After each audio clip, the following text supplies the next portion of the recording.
paz do Senhor, meus queridos irmãos. Eu tô aqui hoje para trazer o relato sobre um sonho que o Senhor me deu na madrugada do dia 17/8/2023. Um sonho que o Senhor me deu nessa data e 7 dias depois, dentro do mesmo contexto, ele trouxe uma complementação da revelação que o Senhor me apresentou e que se trata do arrebatamento. Já fazia alguns dias que eu vinha conversando com o Senhor naquele tempo, estudando a Bíblia, tentando compreender sobre o arrebatamento, porque é um tema complexo. Quando vamos para a área teológica especificamente, existem várias linhas de interpretação daquilo que a palavra do Senhor nos traz. Tem linha pré-tribulacionista, pós-tribulacionista, o arrebatamento é antes da tribulação, após a tribulação, a igreja vai passar pela tribulação ou vai ser arrebatada antes, vai ser arrebatada depois. E diante de todas essas linhas, eu orei ao Senhor e pedi para que Ele me mostrasse a verdade dele. Aquilo como seria, porque uma coisa é aquilo que o homem traz, outra coisa é aquilo que o Senhor nos revela. E o Senhor me trouxe um sonho no dia 17/8/2023, na madrugada, né? Em que para mim foi um sonho bastante forte. Nesse sonho eu vou relatá-lo e no decorrer do relato eu vou colocar na legenda, no vídeo, algumas passagens bíblicas que estariam relacionadas àquilo que o Senhor me mostrou nesse sonho, tá? Neste sonho, eu estava inicialmente dentro de um carro com uma pessoa da minha família e estávamos conversando. Eu estava falando para ela, inclusive apresentando a ela um travesseirinho de cervical, porque no dia anterior eu tinha comprado um colchão para mim. E foi bem interessante que o Senhor colocou isso dentro daquilo que já tinha, do que seria uma rotina. Nesses dois sonhos, o Senhor me apresentou e deixou muito claro para mim que o arrebatamento seria quando menos esperássemos. Bom, mas voltando ao sonho, eu me vi dentro desse carro, conversando com essa pessoa da minha família e falando para ela sobre essa travesseirinho de cervical. E eu achei interessante que ela estava como se estivesse meio dopada, meio aérea, uma coisa meio sonolenta, que não estava prestando muito atenção. É como se ela estivesse realmente alheia àquilo que eu estava falando, alheia ao mundo. E eu ficava até um pouco aborrecida. Poxa, presta atenção no que eu estou falando. E repentinamente o carro se colocava em movimento e eu não entendi o que estava acontecendo, porque é como se tivéssemos invertido de posição. Antes eu estava no banco do motorista e repentinamente eu me vi no banco do passageiro e estávamos andando em alta velocidade na BR-101 aqui da cidade de Natal, que é onde eu resido. Bem na altura de quem conhece aqui a área, nessa região entre Neópolis e Emaús, tá? Foi muito específico.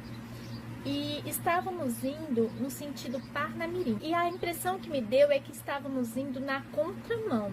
Ou estávamos indo na contramão, ou como se fosse numa daquelas cenas de filme, sabe? Filme de Hollywood, que de repente vem vários carros na sua direção porque eles estão fugindo de alguma coisa. Porque era um quantitativo de carros muito grande vindo na nossa direção no sentido contrário, tá? E aí eu ficava, claro, apavorada, pedia para esse carro. Vinham carros do lado direito, carros do lado esquerdo, entrando na via e fazia aquele tumulto, como se toda a cidade tivesse vindo na nossa direção, fugindo de alguma coisa. E aí o carro em que eu estava para, e todos os carros que estão à nossa frente também param. Eu desci do carro angustiada e eu vi que algumas pessoas, poucas pessoas desceram dos seus carros e eu senti como que uma picada no meu pescoço. E eu senti uma paralisia, o início de uma paralisia, porque todas as pessoas estavam paralisadas. E eu ficava angustiada com aquilo e corria. E quando eu corria para o meu lado esquerdo, eu saía angustiada, correndo mesmo, apavorada, fugindo. Que eu sentia essa picada, aquela paralisia, aquele anestesiamento, sabe? Ia tomando conta, começou a querer tomar conta de mim.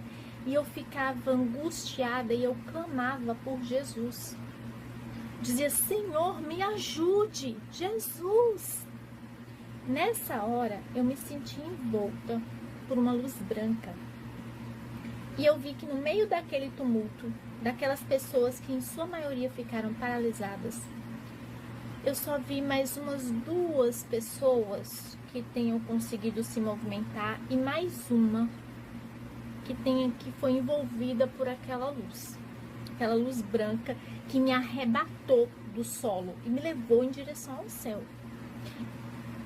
E quando eu me vi voando, né, indo em direção ao céu, eu vi ao longe, na minha frente, aquela luz dourada que seria como a glória de Deus. Eu não conseguia ver exatamente o rosto de Jesus, mas eu via aquela pessoa no meio e seria a glória de Deus ali. E do meu lado esquerdo eu vi que outras pessoas estavam indo também na mesma direção, no sentido daquela luz dourada. Até que de repente eu fui deixada no alto de um prédio, tá? E aí o horário em que começou toda essa confusão, por assim dizer, é como se fosse final de tarde, umas 4 horas da tarde. E nesse momento em que eu fui deixada em cima do prédio, com várias outras pessoas, já era noite. Eu ficava sem entender, olhava para um lado, olhava para o outro, várias pessoas foram deixadas ali junto comigo, e vinham 3 homens na nossa direção, ao nosso encontro. 3 homens vestidos de branco. O do centro vinha falando assim, vinha se apresentando como Jesus e dizendo, venham, bem-vindos, vocês que são dignos do meu show. Assim ele falou. E as pessoas que estavam ali comigo correram na direção daquele homem, que estava acompanhado de mais 2. Eu vi aquilo, eu fiquei um pouco confusa e eu comecei a caminhar, mas naqueles passos relutantes. E quando aquele homem que se apresentou como Jesus disse, venham porque vocês são dignos do meu show, tinha um homem à minha esquerda que eu segurei no braço dele. Eu disse, para, esse não é Jesus. Ele falou, não é. Eu disse, não é. Lembra que ele nos alertou acerca dos falsos profetas. Na hora em que aquele homem que se apresentava como Jesus se viu descoberto, ele mostrou a sua verdadeira face e a sua verdadeira intenção. De repente, ele e aqueles outros 2 homens se mostraram furiosos e passaram a atacar as pessoas que tinham ido na direção deles. E eles atacavam com uma fúria assassina. Eles queriam que aqueles que estivessem ali se rendessem a eles. E o que era esse se render a eles? Era negar a Deus. Era negar Jesus. Porque aqueles que não se juntassem a eles seriam destruídos. Nas pessoas em quem eles tocavam, as pessoas eram tomadas por um desespero inicial, porque começavam a lutar. E talvez pelo desespero de terem entendido que haviam perdido o arrebatamento e a salvação, elas perdiam a fé e a esperança. E eram tomadas por aquela apatia, a apatia do espírito. E ficavam lentas, como se tivessem virado, sabe aqueles zumbis de filme? Que você anda, mas você anda sem saber para onde você vai. Você tá com vazio no olhar. O que se aproxima mais do olhar daquelas pessoas quando eram tocadas por aqueles homens malévolos, né? E elas se entregavam. Sabe aquelas pessoas, meus irmãos, que muitas vezes estão na África, que a gente vê em alguns vídeos, que tem aquele olhar perdido, aquela coisa que não tem vida, que perdeu a vida, perdeu o foco, perdeu a razão de ser, porque perderam a esperança e não esperam mais nada, porque morreram no espírito e na fé. Assim ficava o olhar daquelas pessoas. E elas ficavam apáticas. Eu e o homem que estava ao meu lado, que eu não conheço, corríamos. E aqueles 3 homens, principalmente, vinham atrás da gente, né? E eles conseguiam pegar o homem que estava correndo junto comigo. E aí aquele homem era transformado, ficava furioso e se voltava também contra mim. E eu me lembro muito de um deles que parava e olhava para mim com uma fúria, e dizia: você acha que você pode escapar? Você acha que você pode resistir? E aí eu continuava correndo e eu conseguia descer o prédio. E quando eu chegava no chão, né, no térreo, eu corria para a rua e tinha algumas outras pessoas ali correndo, muito poucas, porque a cidade inteira estava tomada por aquilo. E eu via pessoas, aquelas pessoas que estavam furiosas, é como se fosse assim. As pessoas que estavam apáticas, elas umas com as outras permaneciam apáticas. Tinha um outro grupo que era um grupo que estava furioso, que era um grupo que eu poderia chamar de grupo do anticristo, porque aqueles tinham verdadeira consciência e estavam contra o Cristo. Aqueles realmente odiavam a Deus, porque eles tinham consciência e atacavam. As pessoas que estavam apáticas, eu entendi que eram aquelas que haviam perdido a salvação e tinham perdido toda a fé e a esperança e haviam se entregado, sabe? Só que essas pessoas que estavam apáticas e que eram meio que zumbis, umas perto das outras, quando viam aqueles que ainda estavam despertos, como eu e algumas outras pessoas que estavam correndo, elas ficavam enfurecidas, mas era um ódio contra todos aqueles que ainda estavam conectados em Deus, contra todos aqueles que ainda criam no Espírito Santo, que criam em Jesus, que criam em Deus, né? Que elas vinham com uma fúria assassina. E a questão era assim: ou você se entregava e ficava como eles, ou seja, apostatava, ou você era destruído. E eu lembro que quando eu estava correndo e tentando me desviar daquelas pessoas e tentando resistir àqueles ataques, tinha uma outra moça que estava correndo comigo também. E eu perguntava para ela: o que aconteceu?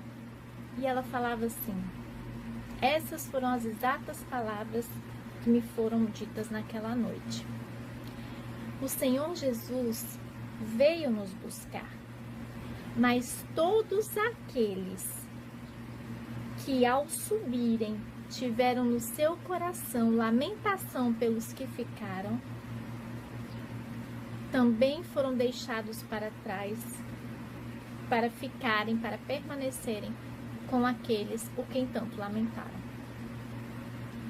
E realmente, quando eu estava subindo, quando eu fui elevada aos céus por aquela luz branca que me tomou, eu estava indo na direção de Jesus, mas eu não conseguia sentir a alegria genuína de pensar só no Cristo.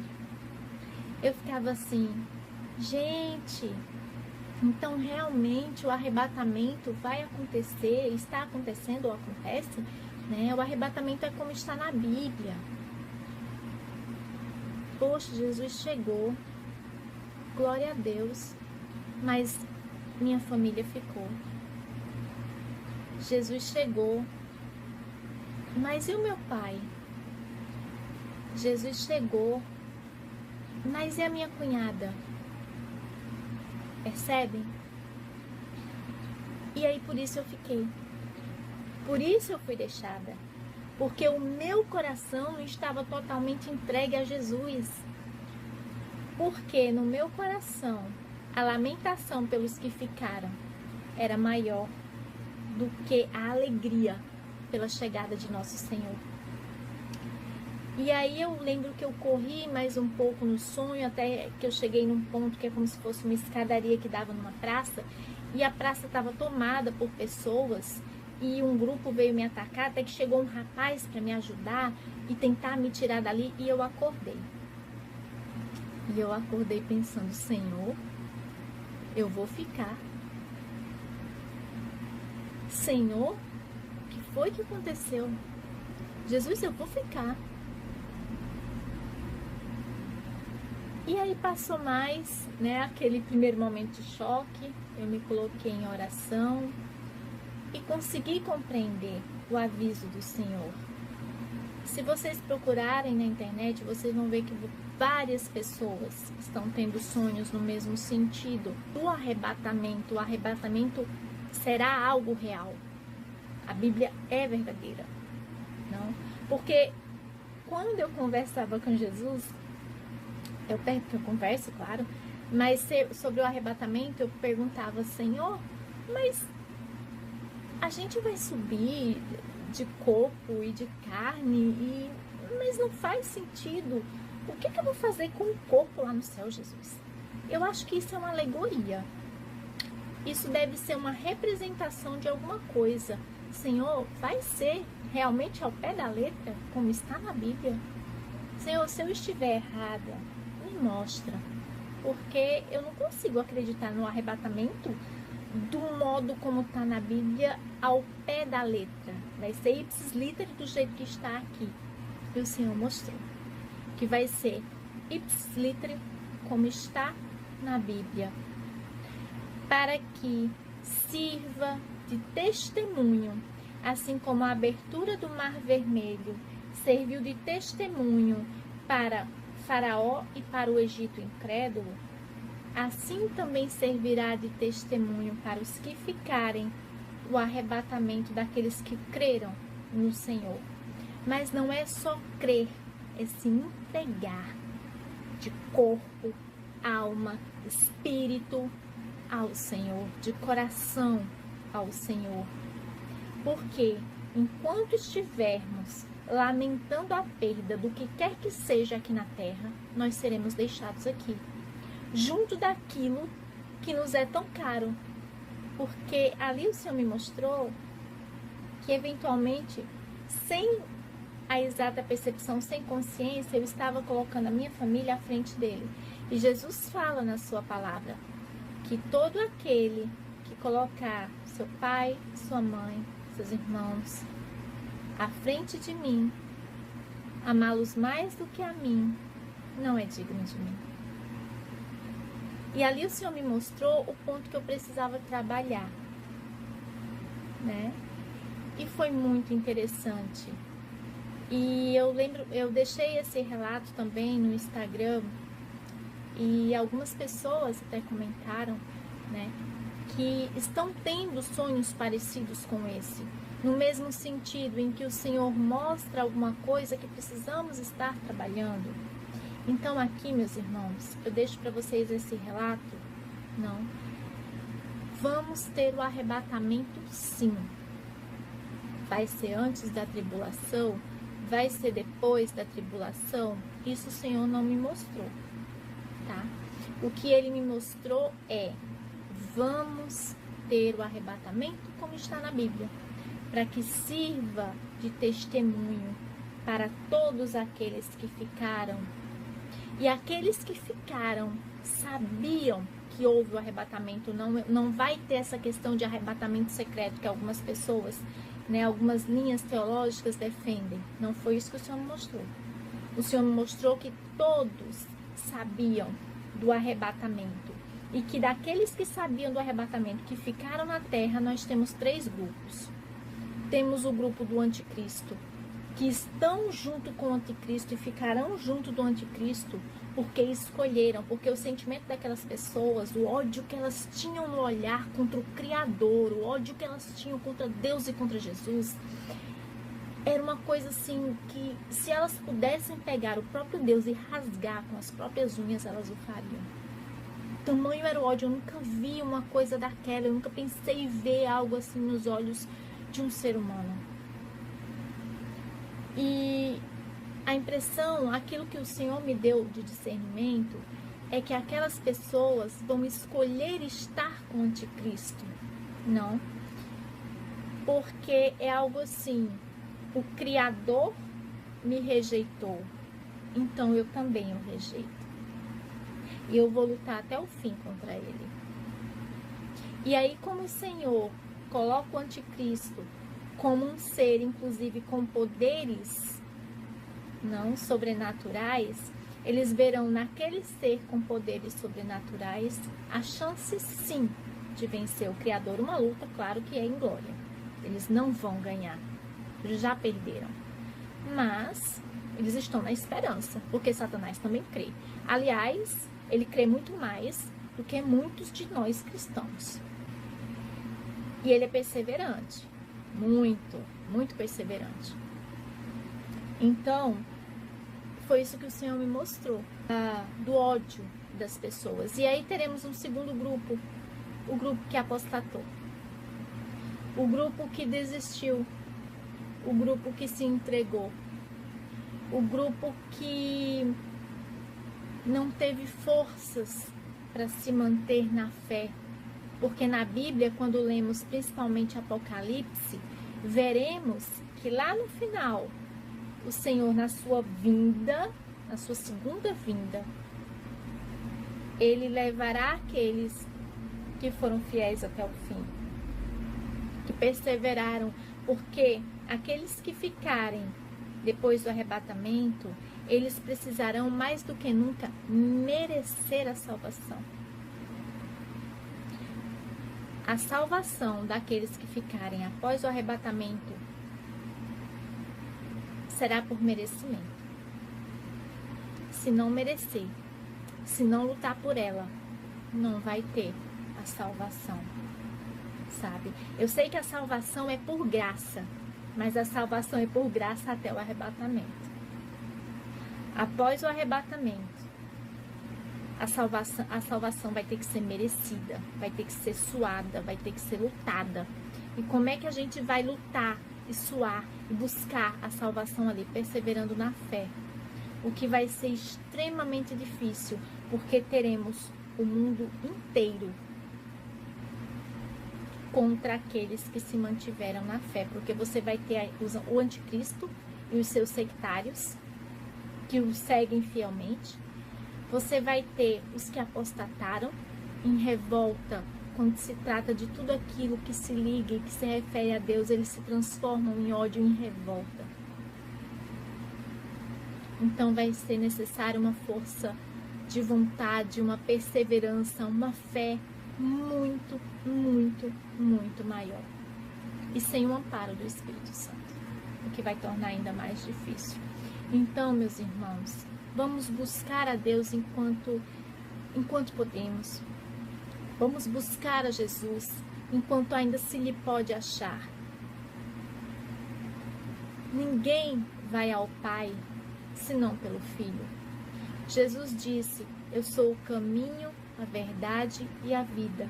Ninguém vem ao Pai senão por mim.